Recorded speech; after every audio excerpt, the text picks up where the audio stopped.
time. What are the laws of health?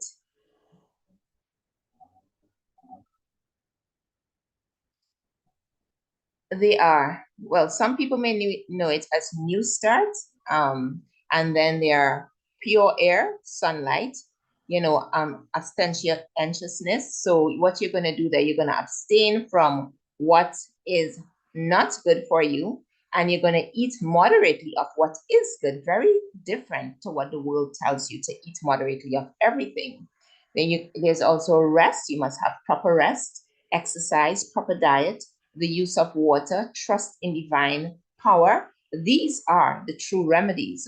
So when we are looking at from day to day, if we can have these laws pinned up somewhere on our refrigerator or somewhere where we can see it, to see which one of these did I not implement in my life today. And then that's really the first when you're doing an assessment of yourself or someone, that's the first thing you're going to look at. What is it that we are not doing that we can correct?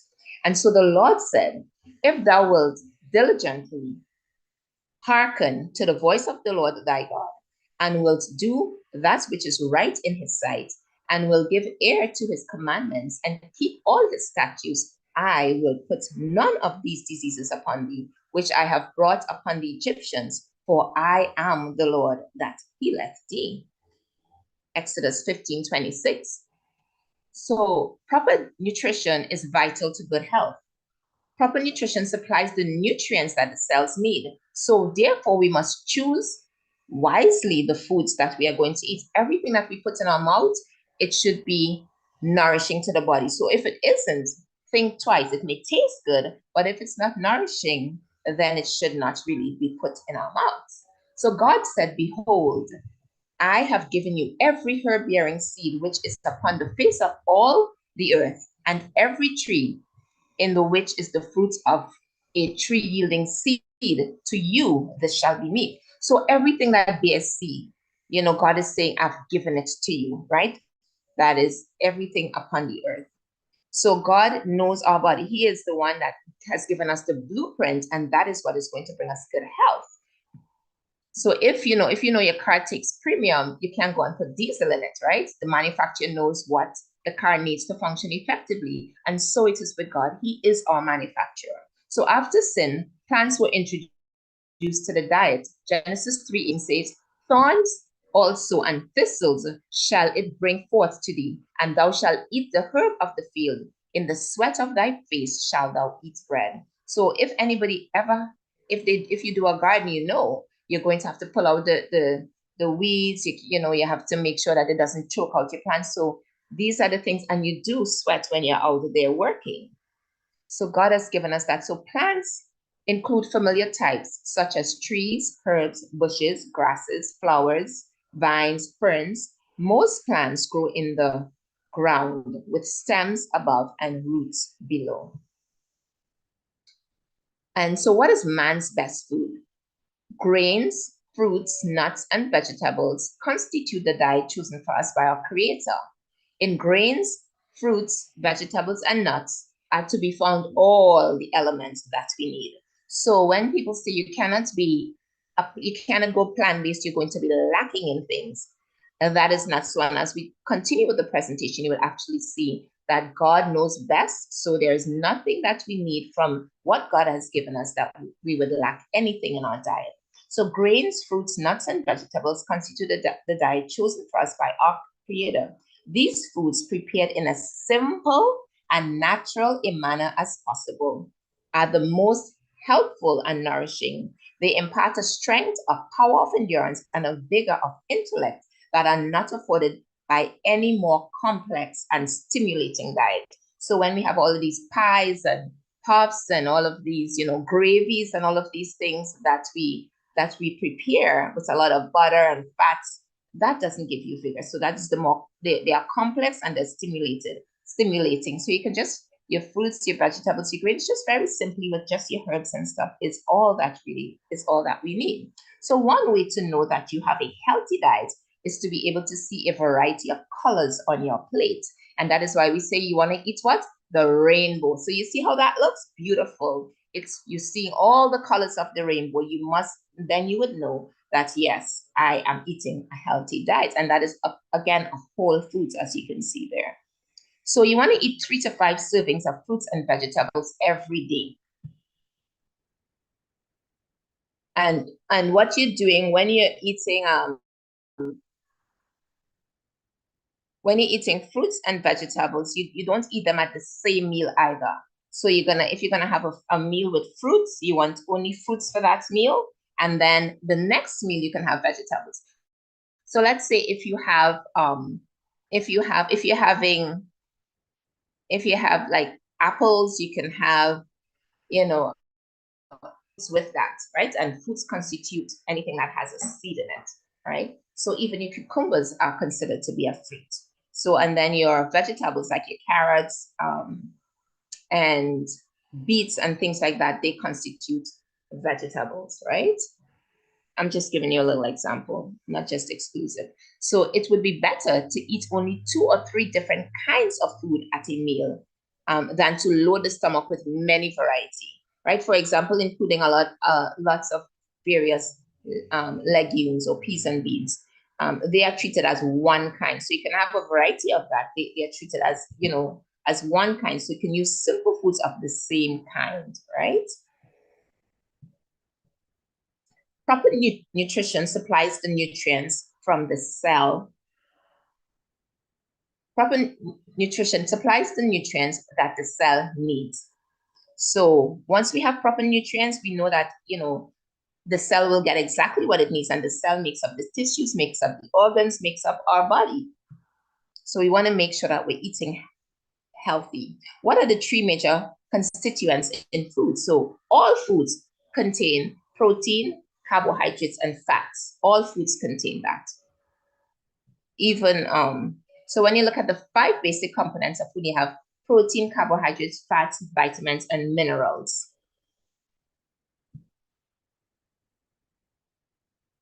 So when you're looking at protein, so you can have your nuts, your seeds, your beans, right? They are all your protein food. And what is the definition of protein? So proteins are broken down by the body and converted to amino acids, which are the building blocks for the hormones, enzymes, and structural components of the body, such as muscles and your muscle tissue, right? So it's broken down, and protein acts in the formation of antibodies.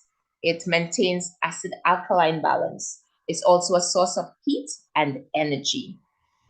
So that is why we really need to eat healthy proteins. As you say, it acts in the formation of antibodies. So it helps with our immune system as well. Protein begins digestion in the mouth. It continues in the stomach and completes in the small intestine, where amino acids are absorbed into the bloodstream. So there are 2 types of amino acid. There's essential, which mostly comes from your diet, and there's non-essential that your body itself makes. We are fearfully and wonderfully made. And what is your recommended daily intake? So your recommended daily intake for adults, it's 0.75 grams per kilogram of the body weight. And for infants, it's 1.5 grams per kilogram of body weight. So as you notice, because the infants, they grow, they're growing rapidly, they need double the amount of protein. And so that is why when you have breast milk, and it's very high in protein, right? So that is why sometimes it will tell you get protein from cow's milk. But cow's milk, it has a lot of protein for the size of the animal, because that each species of animal. Say again. I'm sorry. Let's go back to that bed. Somebody mute. Yeah.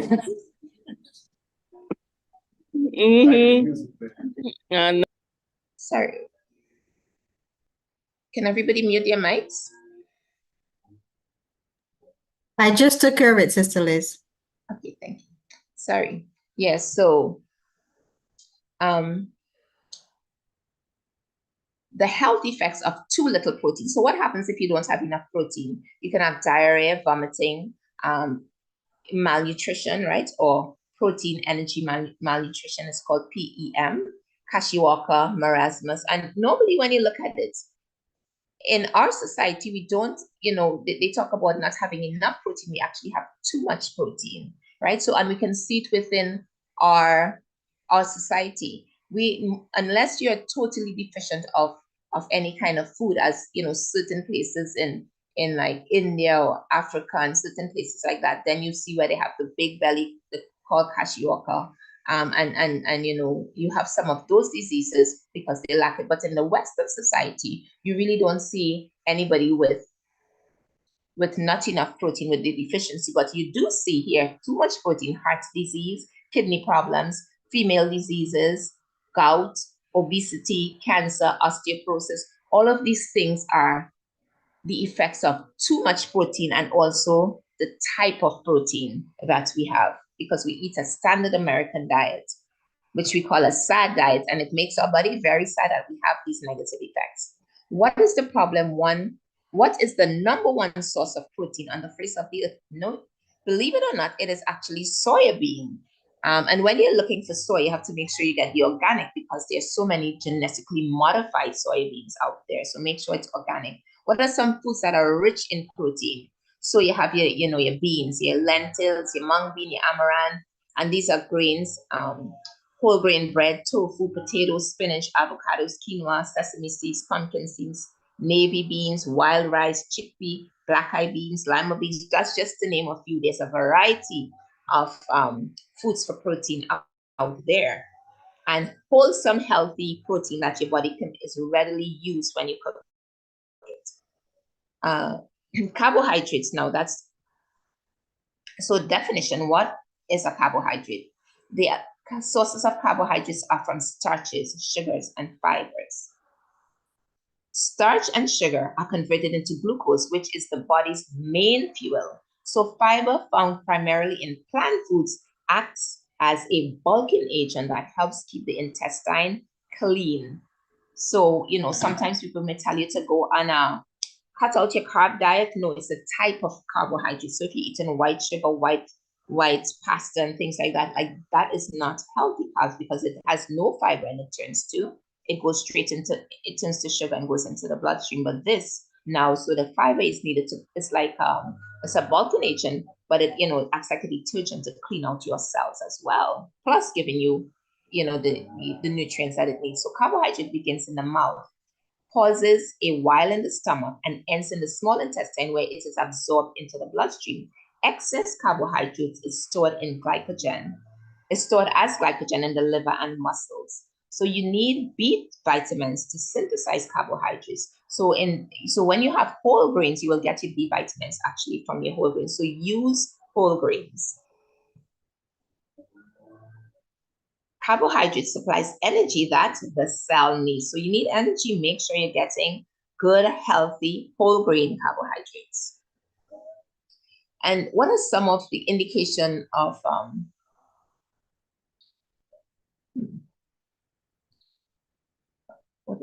sorry. Okay, so, and then if you have, sorry guys, I think I cut out. Okay, I'm just gonna go on. So yeah, so we need carbohydrates.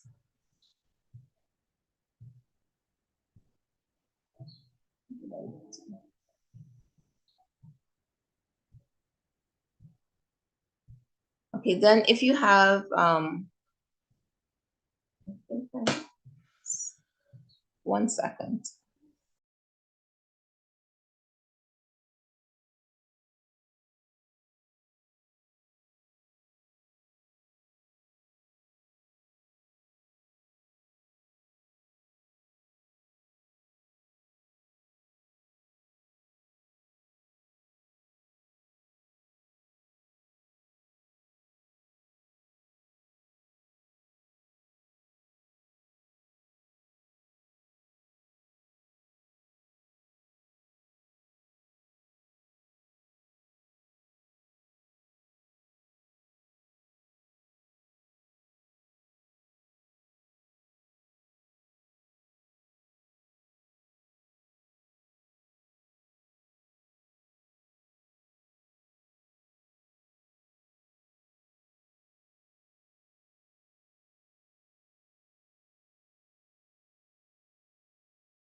Okay, everyone. Okay, everyone. Yes, we're just having a little technical difficulty. So as I was saying, so you have we have the standard American diet, and we want to ensure that when we're talking about nutrition and that you're getting the right kinds of nutrition, not anything that your food that is processed. You're not going to be having, so you want to have whole grain and wholesome foods when it comes to your fruits, your grains, your vegetables. And also when you're preparing your diet, you should be eating them, like your meals should be 5 hours apart. It takes if you have a meal with your carbohydrates, your protein, your fat, then it takes 4.5 to 5 hours for digestion. So you want to make sure that after you eat your meal, make sure you're in the right frame of mind, because if you're anxious, if you are if you're in a hurry, it's better to eat less than more so that proper digestion can take place. And you want to wait, if don't eat and drink at the same meal. So you want to drink about half an hour before you eat, so that your body, the fluid is absorbed and the hydrochloric acid in your stomach is not diluted to digest the food that you're eating. So that is why sometimes if you're eating and drinking, or if you just drink a glass of water, or you eat and then you drink a glass of water, you find that you might get stomach bloating, you would get gas, you get indigestion, because your stomach acid cannot break down that food effectively. So you want to ensure that so even if you're eating healthy foods, but you're not eating it in the proper way, then if you're not eating it in the proper way, then you're going to have some issues with that, right? So you wanna wait, and then you wait 2 hours after you eat. If you're chewing your food properly, you're masticating it, you should not have the need to drink anything or to feel that you're choking, right? So what you want to do is you want to ensure that you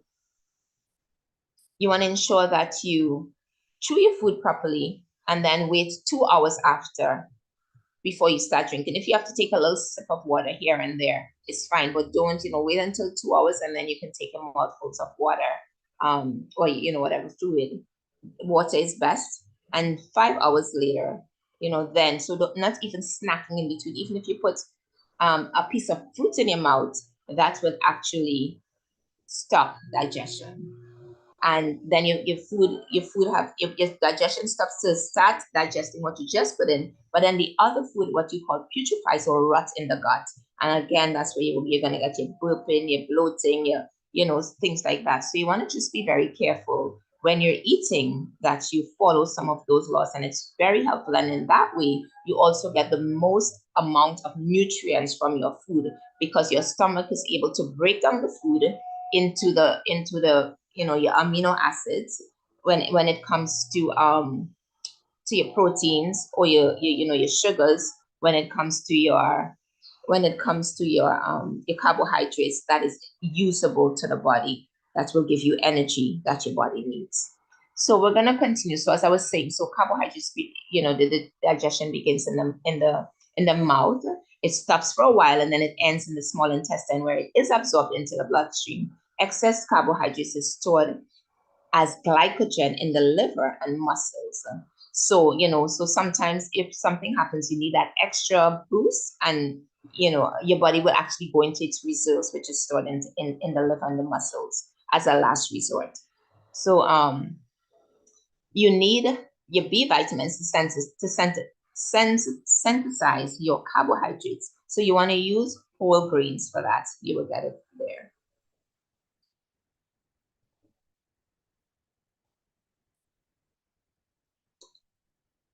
And as I said, carbohydrates supplies the energy that your cell needs. So if you have white spots on the nails, it indicates a deficiency in zinc as well as iron. Calcium and biotin. Lines on the nails indicate adrenal gland fatigue, or deficiency in protein, calcium, zinc, or vitamin A. So if you see spots on your nails, know that you're deficient in zinc and iron, as well as calcium and biotin. And then, And then you can have adrenal gland fatigue or deficiency, which will be a deficiency in protein, calcium, zinc, and vitamin A. What are some sources of zinc and iron? So some sources of zinc and iron, for zinc, you can get it from pumpkin seeds, and all of these I'm talking about will be raw. So your raw pumpkin seeds, raw cashews, well, you have to cook your soybeans, raw Brazil nuts, raw pine nuts. Oats is a grain, you're gonna have to cook that, fenugreek. Also, your iron, you can get it from wheat germ, sesame, dried spirulina, blackstrap molasses, soybeans, sesame seeds as well, again, and your bran and lentils. So again, you see, we can get what we need from our food. So calcium, where do you get that from? Sesame, blackstrap molasses, carob flour, soybean, almond, black currant, cabbage, and your vitamin, get it from the intestinal bacteria, brewer's yeast, soybean, and spinach.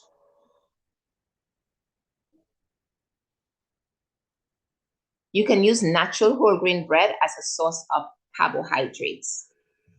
And so, remember I said before on the other slide that carbohydrates is a good source of energy for the body. So you want to get it in whole grain foods. And this is what one of your grain, that's what it looks like, the germ of the grain. So you have the endosperm, you have the embryo of the germ, the bran or fiber. So normally when you have white rice or white pasta, so you see they take out the bran, they may sell the bran, you may get the germ separate, and then you get the white pasta or the flour. So, so that is not what you want. You want it to be all together. And that's why it's a whole grain. Brown rice has phytic acid, and in the bran that prevents the absorption of copper enzymes and other minerals such as zinc, calcium, iron, and magnesium. So what you want to do with your brown rice, you want to make sure that your grains are cooked, because we do need the phytic acid. You want to cook your grains for at least 3 hours, and you wouldn't have as much phytic acid to cause some of the because it prevents the absorption of copper enzymes such as your pepsin, amylase, and trypsin, and other minerals. So you want to cook your grains for 3 hours. And also then you're going to eat your food. So when we have a well-balanced diet, so some of the things that I show you can get is zinc and iron from, such as your sesame seeds and your pumpkin seeds and things like that. That's why we have to have a variety. So grains should be cooked, as I said, for at least 3 hours. And you make it, the nutrients are more readily available. So the phytic acid or the IP6 in grains, beans, nuts, and seeds, they help to fight cancer. So we do need it. Fruits and another source of carbohydrates that contain phytochemical enzymes, antioxidants, and fiber, which are essential for fighting cancer. So remember that you have to ensure that you eat, your 3 to 5 servings of fruits and vegetables every day, because they are a source of calcium. They contain your phytochemicals, enzymes, and antioxidants, as well as they have fiber, which are essential for fighting cancer. So you see, we have all the food that we need to keep our bodies healthy. So, and you have dietary fiber. You have two types of dietary fiber. You have insoluble fiber, skins of the vegetables and fruit, and the bran portion of whole grains. And then an insoluble fiber helps to promote regularity. You get bulk, so you can go to the bathroom, so you don't have constipation. And it's also a healthy, it helps to give you a healthy digestive system, because it also feeds your good gut microbiome, that insoluble fiber. And soluble fiber are found in some vegetables, fruits, grains, and legumes, such as dried beans and peas. When water is added to a food, the soluble fiber thickens and becomes sticky and gummy. It looks like a gel-like substance.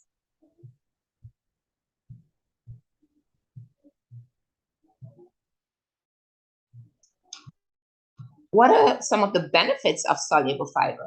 It lowers your blood cholesterol. It controls your blood glucose levels. It manages if you have diarrhea and loose stools. It reduces because it gives your stool bulk. It reduces some of the symptoms of irritable bowel syndrome. It reduces the risk of getting intestinal ulcer.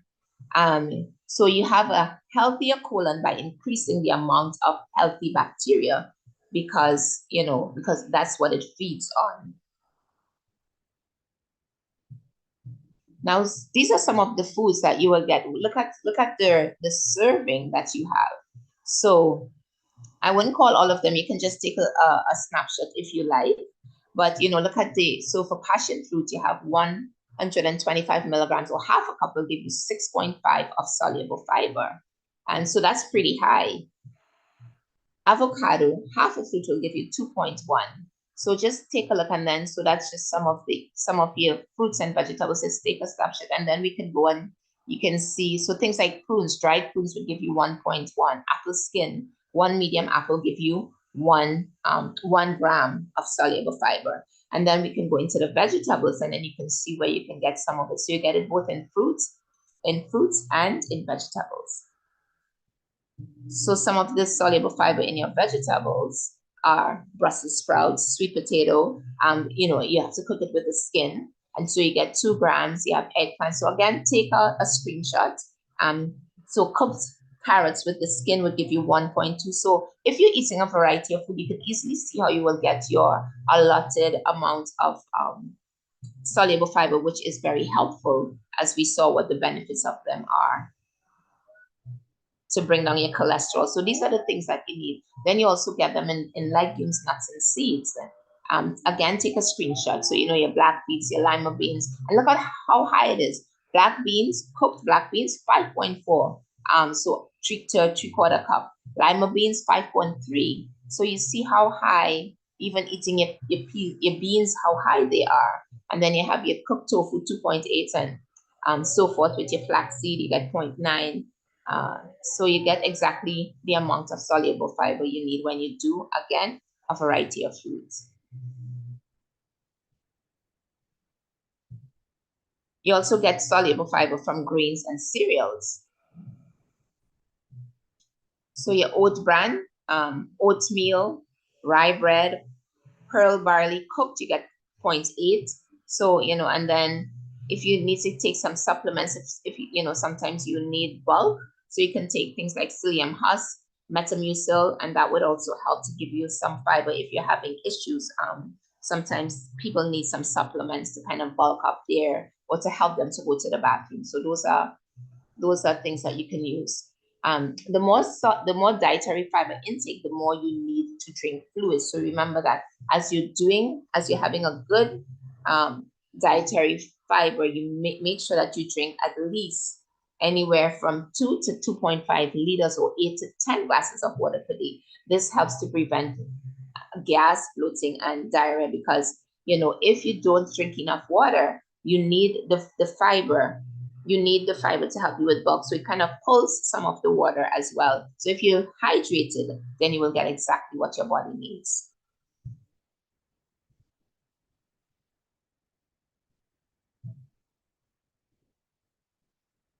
And so you have fats. What are your definition of fats? You have saturated and unsaturated fats. So your unsaturated fats are by far the healthiest form, especially when it comes from plant-based sources.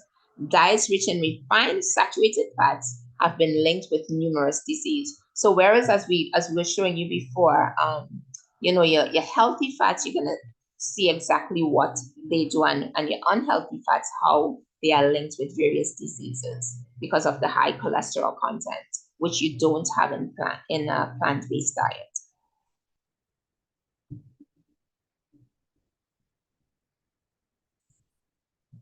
Fats are the most concentrated form of energy, supplying over twice as many calories per gram than protein or carbohydrates. It can also be efficiently stored for later use. The 3 natural types of fats are monounsaturated, polyunsaturated, and saturated fats. So we have 3 types of fats, and we're gonna go and just briefly speak on what they are. So fat begins its digestion in the mouth. It pauses for a while in the stomach and ends in the small intestine, where it is then transported throughout the body to its cells and also to the liver.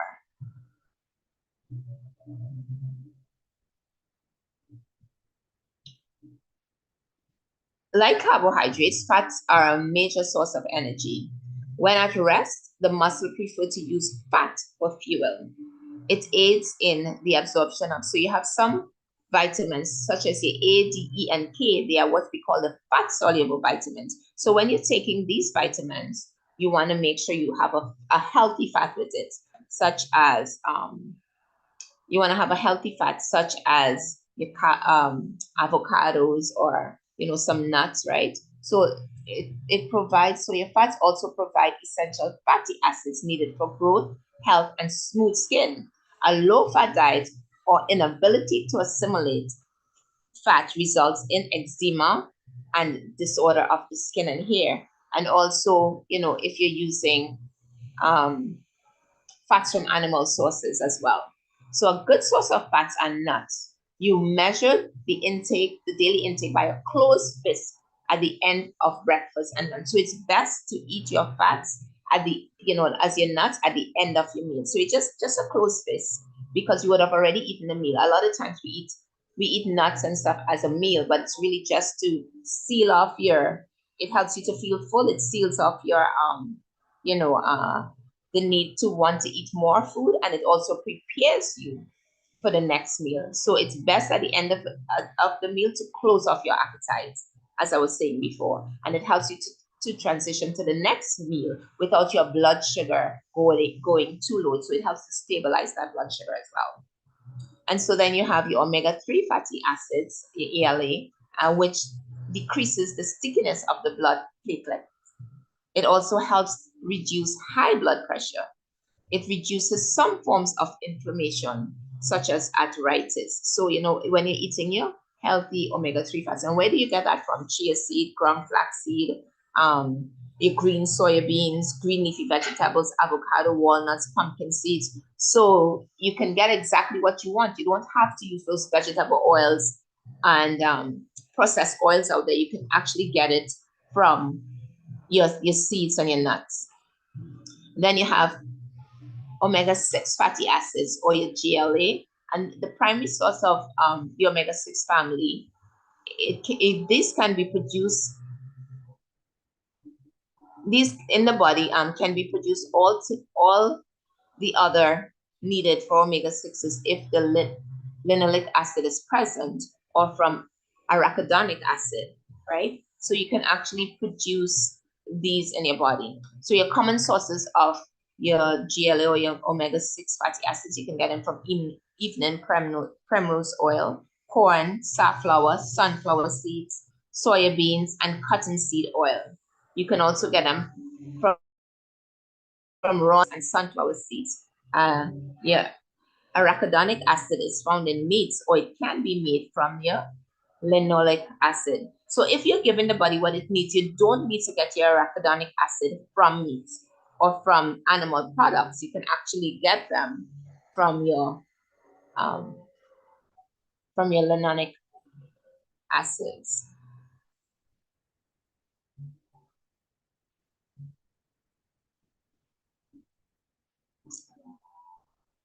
So your omega-3 fatty acids, your omega-9 fatty acids, unlike omega-3 and omega-6, omega-9 fatty acids are classified as essential fatty acids because they cannot be made by the body, whereas so you normally find them in olives, sesame seed, peanuts, almonds, pecans, cashews,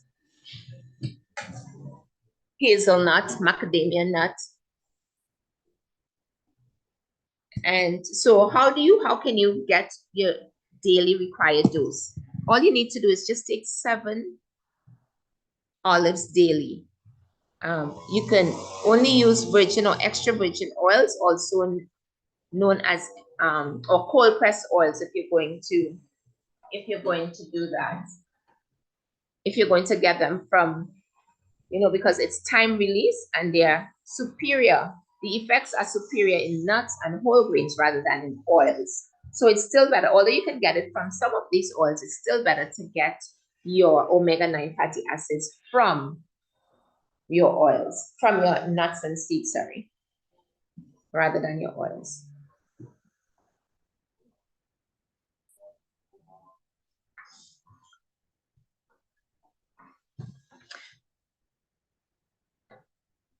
So you have, there are three main types of your omega-3 fats, and you know, your ALA, DHA, and EPA. We're just gonna scan through that quickly. So your ALA is an essential fat, so it must be consumed in the diet. Our bodies can make the other two, right? So persons with chronic inflammatory conditions, in particular those with or at risk of heart disease, they also show that there's a great benefit from using your omega-3 fats, which you can get from your nuts. And there's a lot of research out there that shows that it actually promotes good heart health.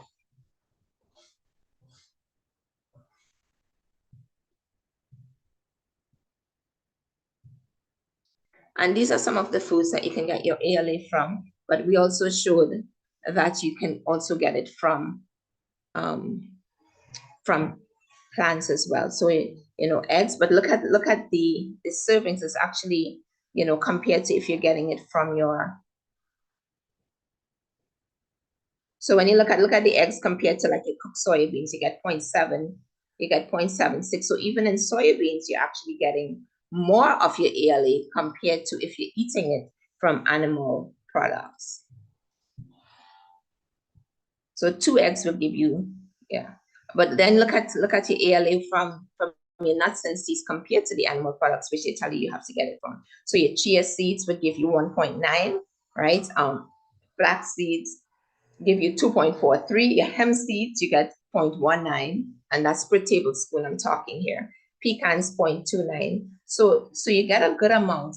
Flaxseed oil, you get 2.4, and these are walnut oil. So these are, and look at your flaxseed and your soybean, your walnut oil compared to even like your heron oil, salmon oil, sardine oil, and you don't get the negative effects that you would get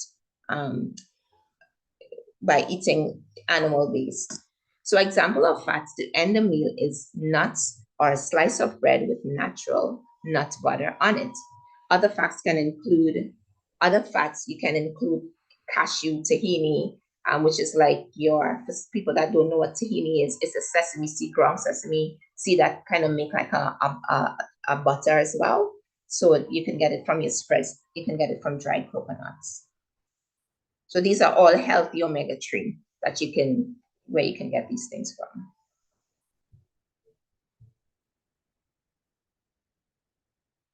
Vitamin and minerals. So we're going to talk a little bit, we're going to touch on your vitamins and your minerals. So vitamins, what are they, and minerals? They are essential components of our diet. So you get them from whole foods, which have been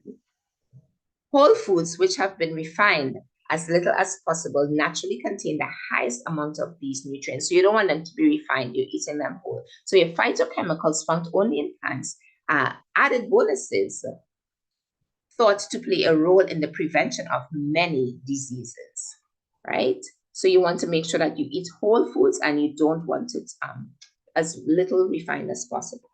So as close to natural as possible.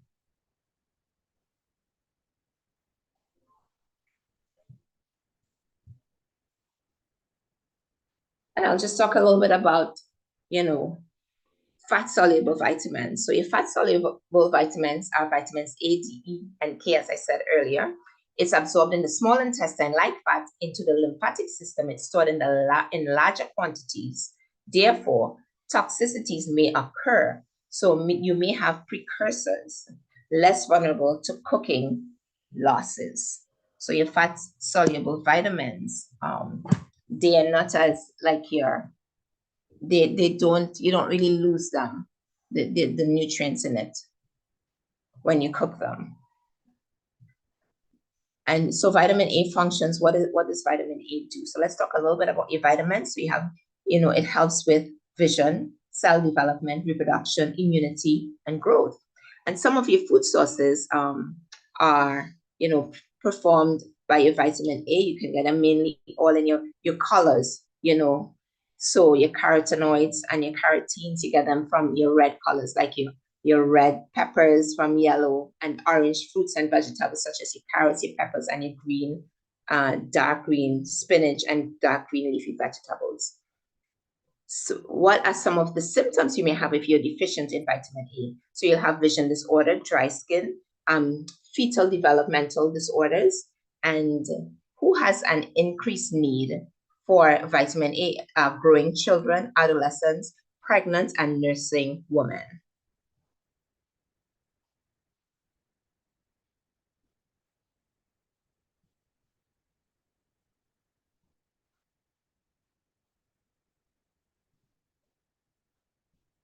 And we can go and talk about vitamin D. So vitamin D, the sensitives, it is how do you sensitize or get it to be usable? It's made where? In the skin from cholesterol, and that is good healthy fats like we were talking about, your omega-3, 6, and 9 from a plant-based diet. So then the omega-3 under your skin. So normally if you have healthy fats right under your skin or healthy cholesterol, then you would not burn as easily. So it is made, so vitamin D, it is made in the skin from cholesterol. It is activated in the liver and kidney, and it functions to regulate blood calcium levels, as well as it is essential for bone formation, and also to help you with calcium absorption as well. So what do you see when you have vitamin D deficiency? Rickets in children, and you have osteomalacia and osteoporosis in adults, cancer, autoimmune disorders, hundreds of other diseases, fibroids, and so many other things. That's, many different types of cancers. And so what are some of the vitamin sources? So how much vitamin would I need, right, daily? So for a light-skinned person, and that is when I say light-skinned Caucasian, right? Not if you're mixed with black and white, but you have to be just plain white or Caucasian. You will need 10 to 15 minutes daily. For dark-skinned individuals, you will need, and this is minimum, you'll need 45 minutes to an hour between the hours of 10 a.m. and 2 p.m. when the UV rays are at its highest. And the older you are, the more you're going to get, because as you hit 65 and over, your body only absorbs 25%. So, if you have, if somebody has, if you have obese, or if you're elderly, you stand a chance of really being more deficient of vitamin D. And so you can choose to use an oral supplement of vitamin D. And so there are two types. You have, one is your D3, and which is the same vitamin D that your body makes when you're exposed to the sun. And the other one is a synthetic vitamin D2, which we sometimes call ergocalciferol. And so that the vitamin D3 is 500 times more easily converted to the vitamin D that you need. Once either form of vitamin D is in your body, it needs to be converted to a more active form. So your vitamin D is converted 500%, faster than your vitamin D2. So so that's why sometimes when you are vitamin D deficient, if they give you a vitamin D2, your vitamin D level does not go up as quickly. Sometimes it does not even correct the problem. But when you take a vitamin D3, 500 times more effective. So remember that. Vitamin E also functions to protect the integrity of your cells and their lifespan. So you have antioxidant. It protects cell membranes from free radicals. It protects against cancer and atherosclerosis. Vitamin E. So some of your food sources are avocado, wheat germ, sunflower seeds, oil-bearing seeds, oil-bearing nuts, olives, and mangoes. So we're just kind of going to go through these a little bit quick. I know it's a lot of information. And what are some of the vitamin E deficiency, like what do you look for? Damage to your red blood cells. You may have anemia, impairment of immune response. And if you have an excess, you have muscle weakness, fatigue, nausea, diarrhea. It also inhibits blood clotting. So if you have an issue with bleeding, it inhibits your blood clotting. Your vitamin K, the function. So we're going to go to vitamin K. Functions of vitamin K is blood clotting, formation of your bone. Food sources are your green vegetables. What are some of your deficiencies if you're deficient in vitamin K? So rare in healthy people. It's very rare.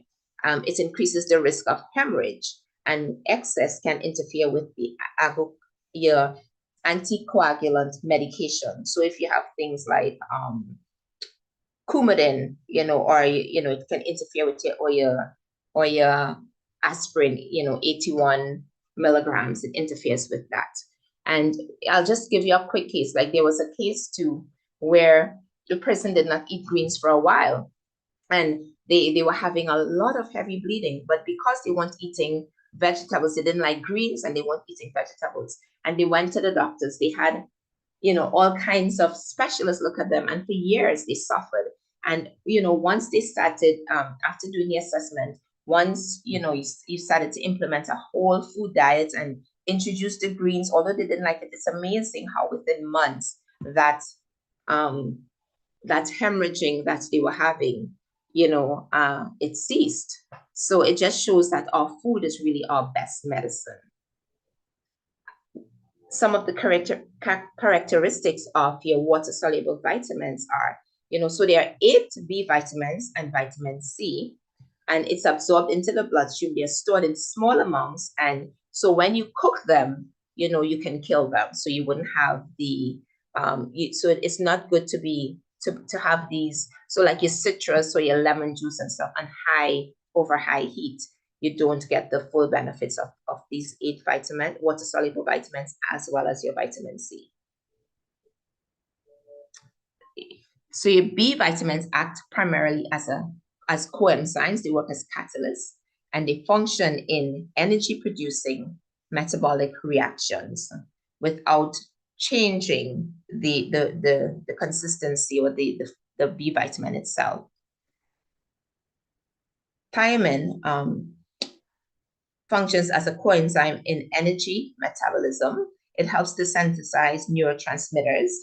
And so what are your food sources? You get them in whole and enriched greens, legumes, nuts, sunflower seeds, wheat germ, pine nut, Brazil nut, soybean, and chickpea and things like that. So some of the deficiency when you're deficient in thiamine or your vitamin B1, it's Parkinson's disease, beriberi, nervous you're kind of nervous, you have digestive issues, circulatory disorders, cataract. These are some of the deficiencies when you have thiamine or your B1 vitamin.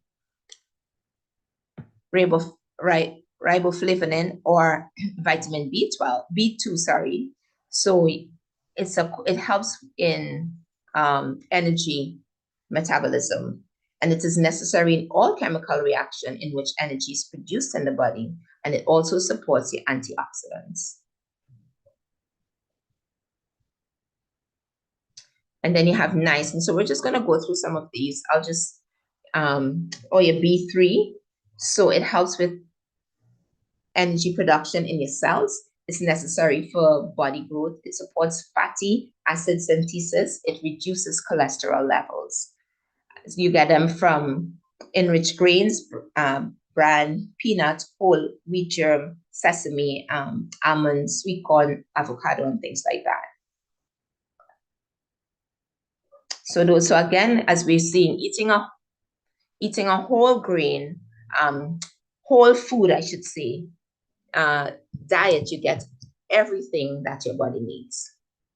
And if you're deficient in niacin or your B3, you can have things like dermatitis, like skin disorders, You have depression and anxiety. So a lot of times if people have anxiety or they have depression, they would give them, your B3 is lacking, and you can really see how that helps.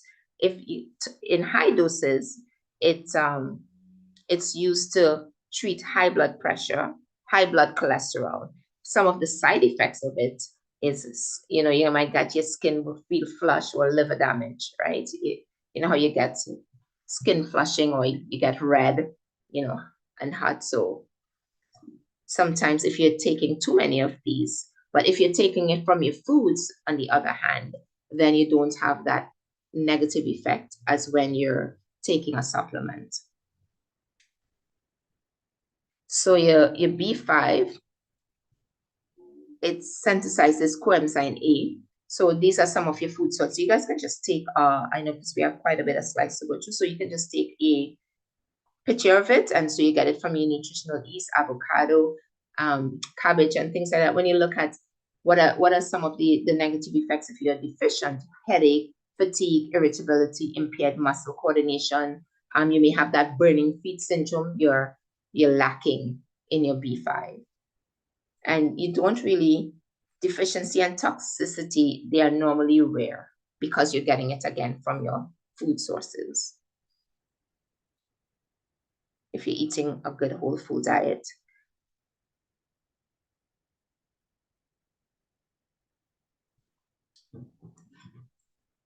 We have something called, again, biotin. So your amino what is the function of that? It metabolizes your amino acid, your fatty acid synthesis, your DNA synthesis. It supports hair, skin, and nails, and you get them from things like cauliflower, from liver, peanuts, cheese. Deficiency, again, and toxicity are rare. And again, we're always promoting that you get it. It's always better to get it from a plant-based source.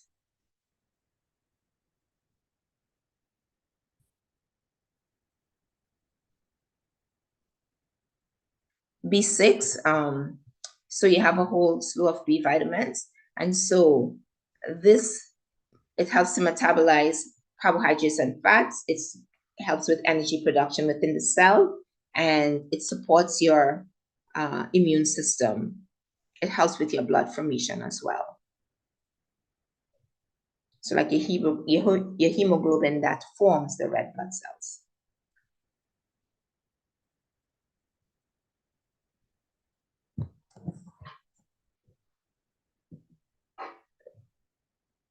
So your B6, it is especially needed for women that's taking oral contraceptive, pregnant and nursing women. And these are some of the foods that you would get it from. So you get it from pistachios, sunflower seeds, spinach, chickpea, turkey, fish, avocado, beef, bananas, dried fruits. So you see, you have a variety of foods that you get it. You can also get it from your whole grains and from your rice as well.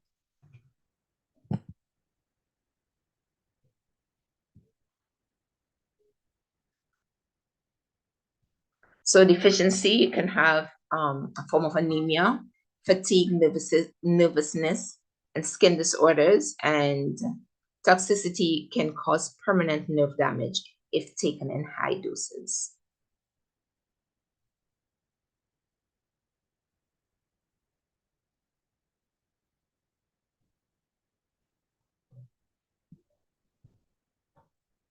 You have your folate. So you also need this for normal red blood cell synthesis. It helps with your DNA synthesis as well as your cell division. And again, if you're noticing where you're getting these from, again, if you're eating a well-balanced diet, you're going to get everything that you need. And it's especially needed when you're going through your growth periods. So like for, in children, women taking oral contraceptives, pregnancy, persons at risk for heart attack, anemia, intestinal parasites, alcohol consumption, people that are taking, that drinks heavily, they need to increase their folate in their diet, in their dietary intake. And sometimes they may even have to take supplements.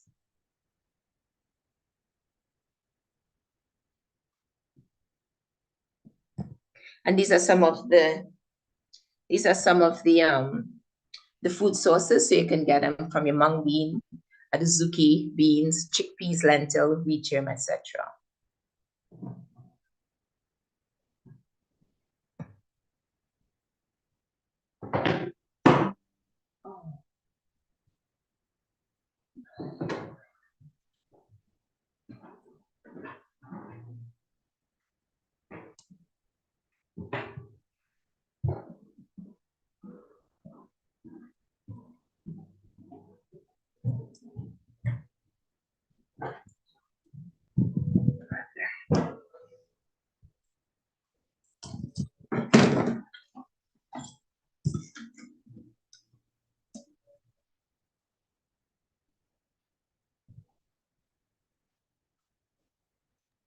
Sister Liz, I'm not hearing you.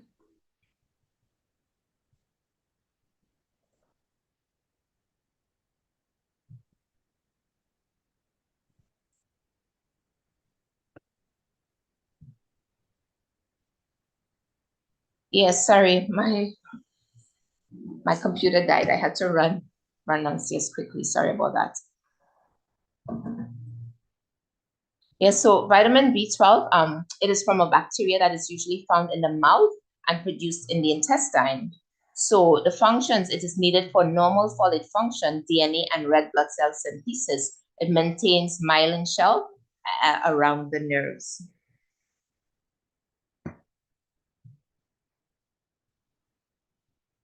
So, sometimes they tell you that you have to take red meat and to get your vitamin B12. They said if you're total plant-based that you will lack vitamin B12, and that is not the case at all. Actually, I used to be anemic and lack all of these things. And when I went total plant-based, that is when my blood count and my vitamin B12 and everything actually, that is when it was rectified. When I was taking meds and doing all of that, I was forever having issues, and I was eating all the red meats and everything.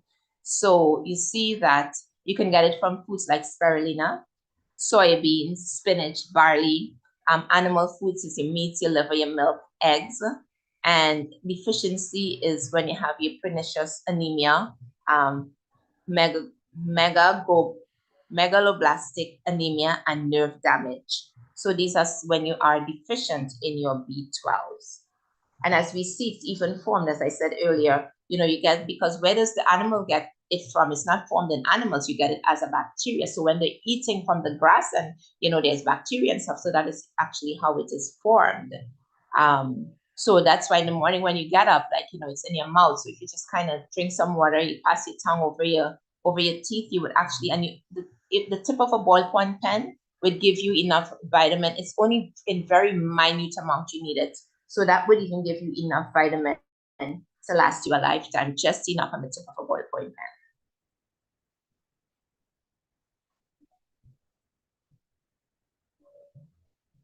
pen. So then we have vitamin C.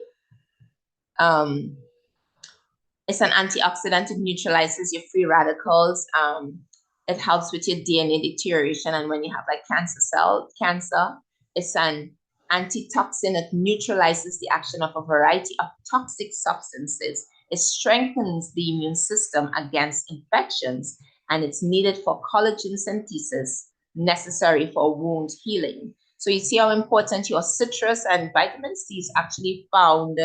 Highest is actually in your red peppers, believe it or not in your citrus, but you do get them from citrus. From your oranges, your lemons. Vitamin C also improves the consistency of your bones and teeth. It strengthens your capillary and arterial walls. And you need more if you have nicotine addiction, or if a person is under stress, if they have infections, wounds, burns. So you need to increase the vitamin C in order to strengthen those capillary walls and to, and to help with your immune system cells as well.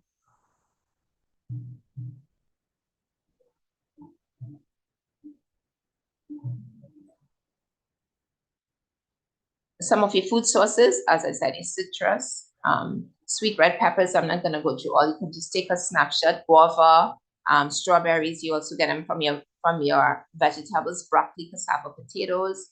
And if you're deficient in vitamin C, you'll be fatigued, poor wound healing. You have scurvy or like bleeding off the gums and stuff. And toxicity may cause GI distress in high quantities. 1 orange is equivalent to 50 milligram of vitamin C. So, and then you have your phytochemical elements are authentic natural medicine presented in a plant-based foods. So you can get them in your plant-based foods, and they are just your natural medicine. So, Hippocrates said what? Let your food be your medicine, and let your medicine be your food.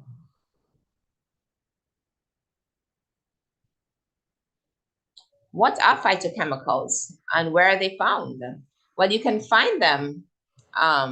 They are food compounds found in plant foods, such as your fruits, vegetable, whole grains, nuts, seeds, and legumes, as well as your herbs. So you see how your food can be your medicine and your medicine is your food.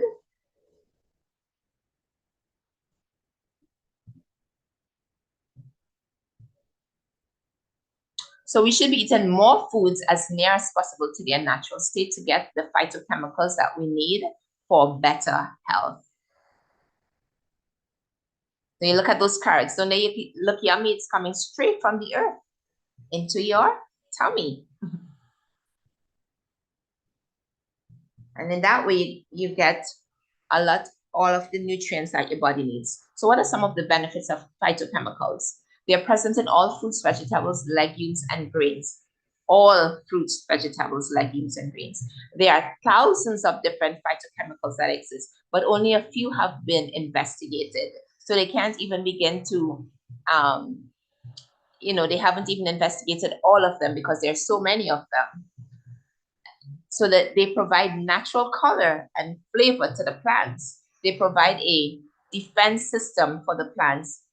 Antioxidant performs numerous preventative and healing functions within the body. I'm sure you hear a lot of that as we're talking about whole foods. You hear a lot about phytochemicals. Then you have flavonoids. They act as a suppressing agent to prevent formation of new cancers found in procarcinogens. And so, so you just want to really use a lot of your whole foods, and you know that you will get all that your body needs.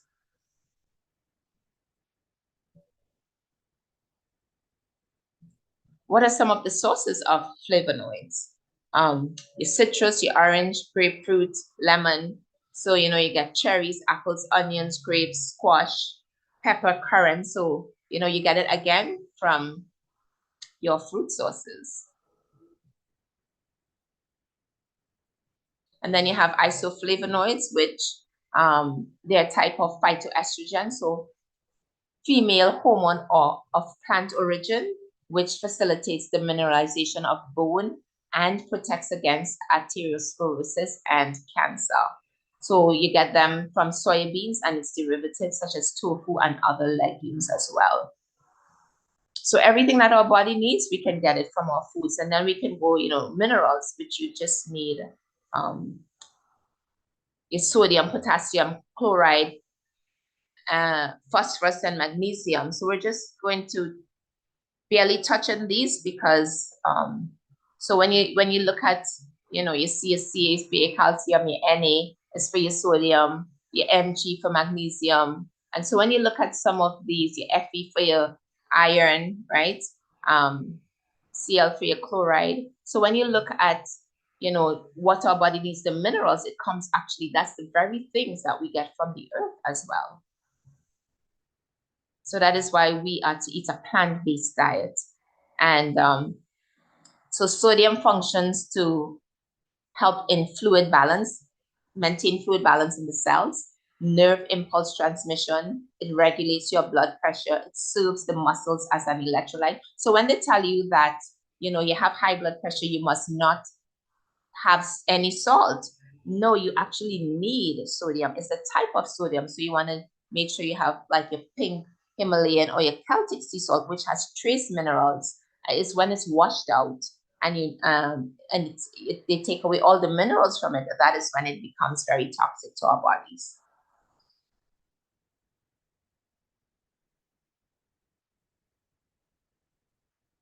So when you're looking at, as I said, like, you want it from your unrefined sea salt, your Celtic and Himalayan sea salt, spinach, celery, kelp. So you have to limit to 23,000 milligrams per day. So if you're eating, so those are, if you're eating a well-balanced diet with your whole foods and unrefined foods, you will get all that you need. And some of your deficiency, did you know that if you're lacking sodium, you can have hallucinations, convulsions, irritability, headaches, muscle cramps, muscle weakness, fatigue, nausea, and vomiting? So you can start hearing voices when you have hallucinations and things like that. And people would not even think that this is really the cause of a deficiency. And then you have also potassium. So you need it with muscle contractions. It helps with your nerve impulse transmission, fluid balance.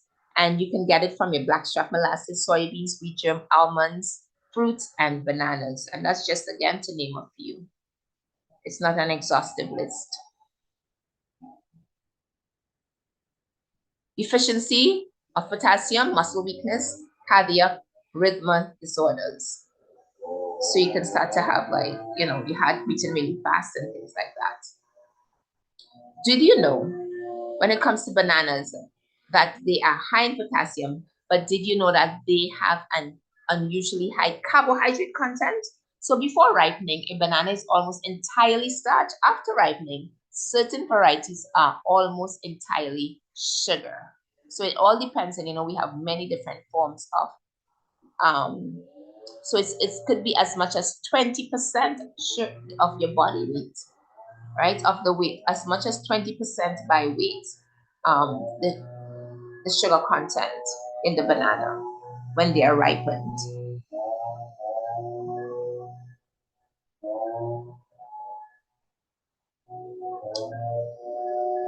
Chloride, the body exists in the form of chloride. It's an essential electrolyte mineral. It helps with fluid balance.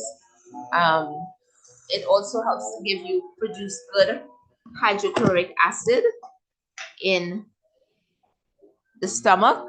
So so in order for you to really break down the food, you want to have a good form of hydrochloric acid.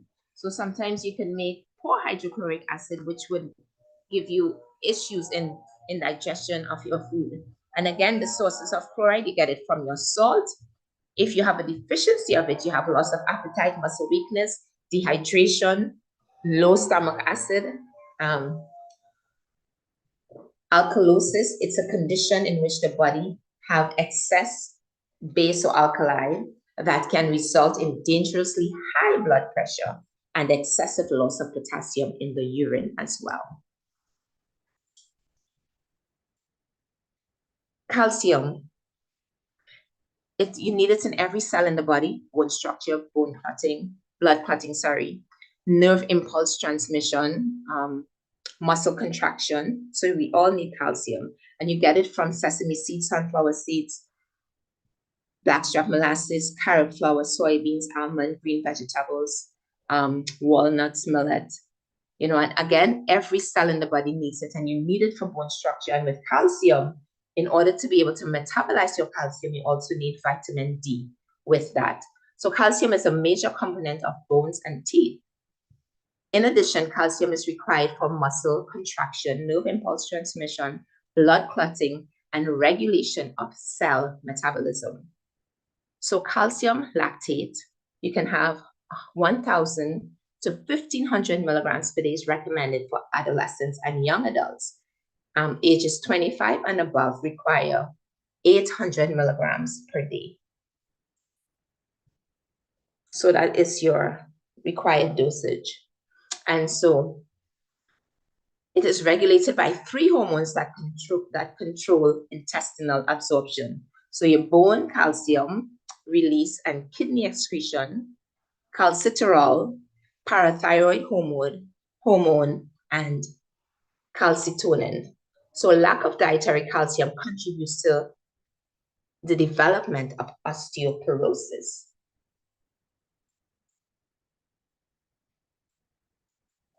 And some of the deficiency of calcium, you get rickets, osteomalacia, osteoporosis, hunched shoulders, low back pain, just to name a few. And what are some of the causes of calcium loss? So if you're in bed a lot, right, if you have to be on bed rest for any length of time, that can cause calcium loss. So walking increases your calcium absorption. So what happens is that when your foot, then that is why walking is the best form of exercise. So when your foot hits the ground, you know, that pressure with your foot on the ground, that actually releases your calcium store, which you have 90% of your calcium stored in your bones. So it helps to release it. Another culprit, some of the other culprits for calcium loss is smoking, alcohol, caffeine, meat, drugs, steroids, vitamin D deficiency, refined sugar, and flour. So all those things will deplete your body of calcium. And have you ever wondered, where does the cow get her calcium from? The same greens that they eat, we too can have it, you know, and it is a good form of calcium. So how do you regulate your blood calcium? So you need it, vitamin D. It's from your parathyroid hormone, your calcitonin. So, and it targets your small intestine, your kidneys, as well as your bone. So it helps with your hormones. And did you know that vitamin D is actually a hormone?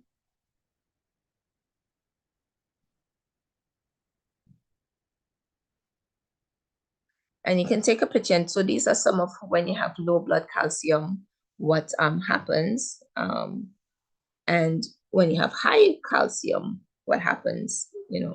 So just take a picture and you can go over those.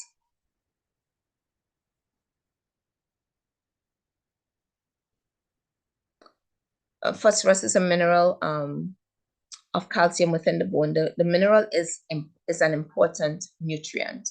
So it takes part in every metabolic process in the body. Phosphorus interacts with calcium to form healthier teeth and bones and nourishes the brain and nerves. It is important for transmission of every nerve cell. So if you have a nerve issue or if you're having a deficiency in calcium, you may look, you know, they all go hand in hand.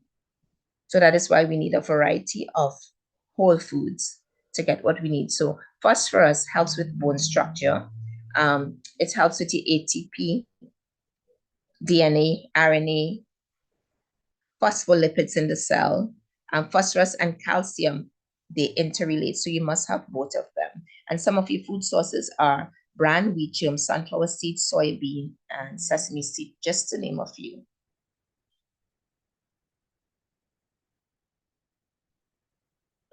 So if you're deficient in phosphorus, taking aluminum containing antacids in large quantities, they also block the absorption of phosphorus from the intestine.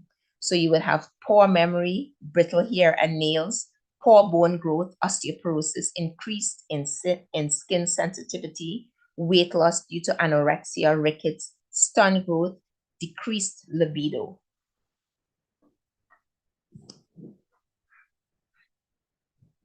Magnesium, it functions with your DNA and protein synthesis, blood clotting, muscle contraction, ATP, and ATP production. Where do you get it from? You get it from your bran, pumpkin seed, sesame seed, almond, hazelnut, cashews, molasses, wheat germ, kelp, tofu, spinach, date, potato. So you're seeing how so many of your food sources contain a lot of the same or multiple vitamin minerals that your body needs. So if we eat a variety of foods, we'll definitely get what we need. And if you're deficient in magnesium, you can suffer from sleep issues, which is called insomnia. You can have anxiety, you can be hyperactive, restless, you can have constipation, muscle spasm, twitching, soreness, difficulty swallowing, back aches, headaches, and again, and other, these are just, it's not an exhaustive list.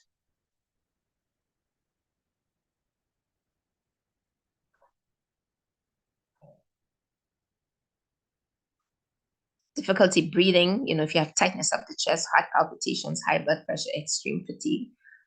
These are all deficiencies of magnesium, osteoporosis as well. So your major minerals, it can have hypertension, high blood pressure, which affects 33% of adults. Osteoporosis or porous bones affect more than 25 million Americans, and it is the leading cause of bone fractures in older adults. And these are some of your trace minerals. They are your iron, your copper, zinc, fluoride, selenium, iodine, manganese, chromium, and molybdenum. And I'm just going to tell you like what a trace mineral is, and we'll end shortly. So trace minerals are minerals. It's needed in small amounts in the diet. Get 100 milligrams per day. It is found in small amounts in the body. It's crucial to maintain body functions, including metabolic pathways. So sometimes we may feel ill and we go to the doctor and you're not, everything may seem to be right. You may just be missing some of these very small amounts of trace minerals that just really keeps you a little bit off balance.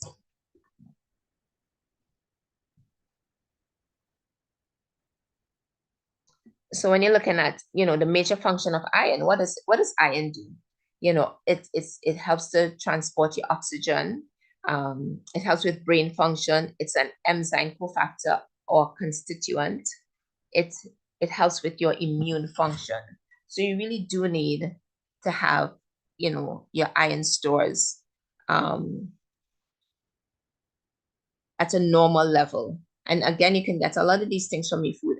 So regulation of iron is absorption, storage, and removal. So your intestinal cells turn away excess iron. The protein ferritin stores iron in the small in the intestine. It absorbs iron. Absorbed iron is carried in the blood by the protein transferrin.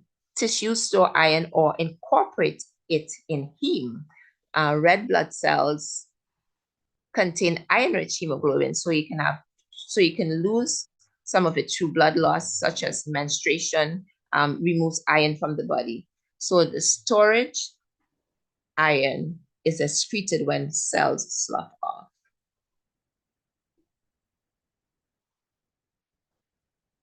And some of your iron sources are spirulina, blackstrap molasses, things like, tofu, oats, lentils. Imagine, so you get your irons even just from, as you can see, just the regular foods that you eat. Toxicity, poisoning in children, hemochromatosis, hemochromatosis, iron overload. So if you have too much, this is how you can become toxic.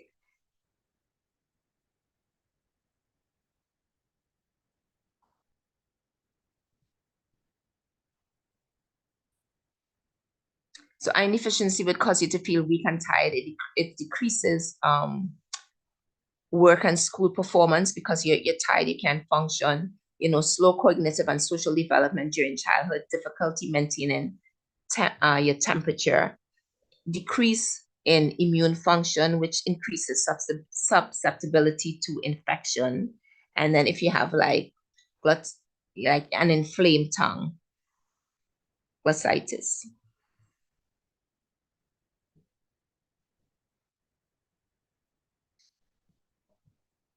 What are some of the things that affects the bioavailability of minerals?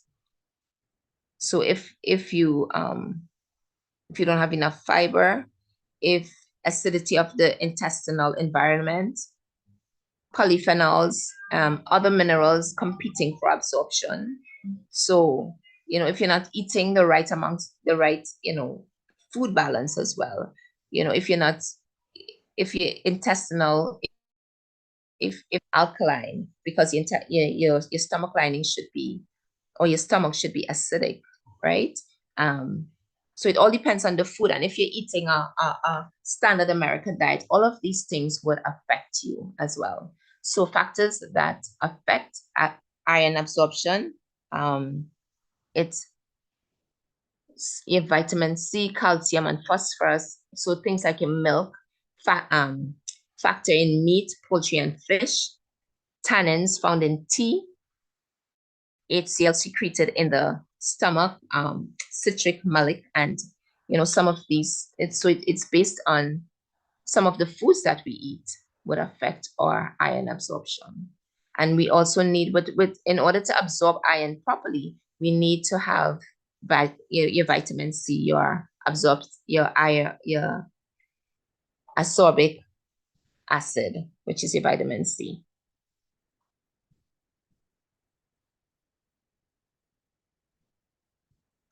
So the GI increases iron absorption when the body's iron stores are low, and it decreases absorption when it is just at the right level. Among adults, men absorb only 6% of dietary iron, and non-pregnant women of childbearing age absorb approximately 13%. So the woman's higher absorption rate primarily reflects their low iron intake and higher iron losses, which is as a result of menstruation. Iron absorption also is high among iron deficient persons.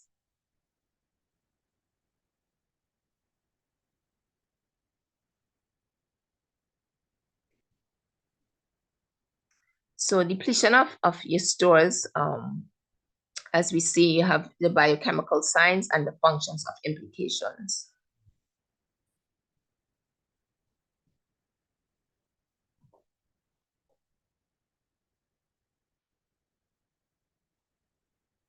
So you can also have sometimes a genetic defect which causes excessive iron absorption. So over the years, iron can build up in many parts of the body, leading to severe organ damage, even death. So diabetes, heart disease, cirrhosis of the liver, cancer, and arthritis can all be consequences of hemochromatosis, which is a hereditary factor.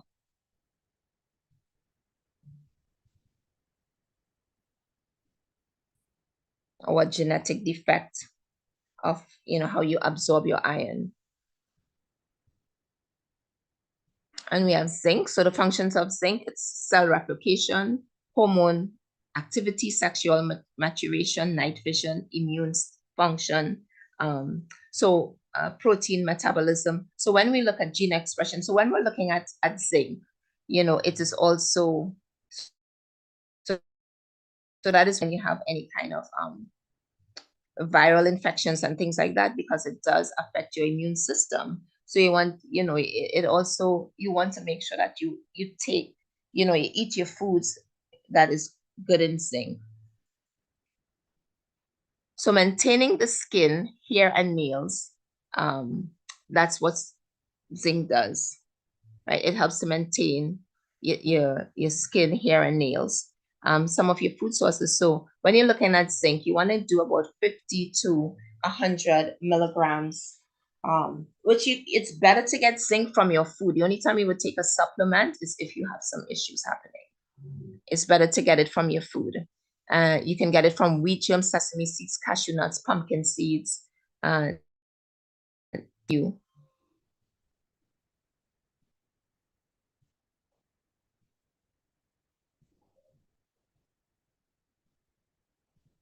You have calcium, and then you can get that selenium, you get that from food sources such as your wheat germ, your dulse, kelp, Brazil nuts, brewer's yeast, and you need that to help with thyroid metabolism and immune function. You can get it from certain organically grown foods, cereals, and vegetables. You also get it from like garlic.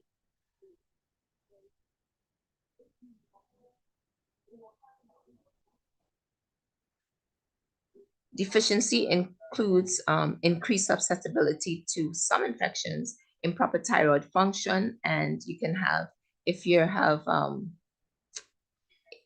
if you become toxic, you can have brittle hair and nails, impaired immune function. So these are some of the, some of your trace minerals that that's just for a few. So we can end here and take it from there. But, there's a lot that we can learn about the different foods that we eat. There's a lot that if we're eating a well-balanced diet, then we are sure to get all the various foods and minerals that our body needs.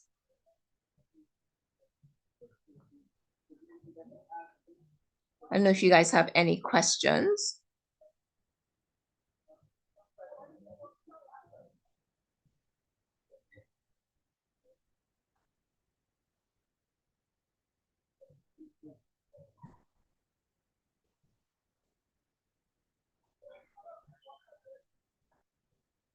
Okay. So I know that was a lot of information that we had.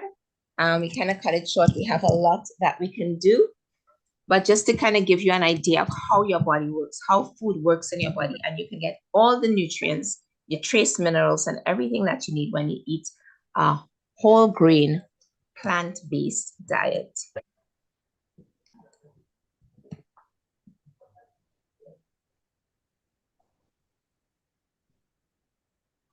You may go ahead, TCL.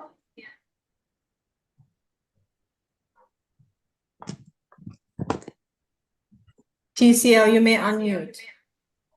Hi, good evening, everyone. Sister Lystra, I just want to ask a question concerning the plate, the food, right? Is there a certain amount of variety we're supposed to have on our plate at one meal? Sorry, I did not hear your question. Is there a certain amount of variety of food we're supposed to have on our plate for one meal? On a variety of food? So when you're looking at your food, you want to make sure you have, your grains, your carbohydrates, and maybe some vegetables. So you want to have it really, we go 75% raw, 25% cooked, or 80% raw, 20% cooked is really a good idea. So when you're looking at your raw foods, you can have like your salads, that is raw, your nuts, that would be raw. Your cooked foods would be your grains, you need to cook them. Then you have your peas and your beans. You can also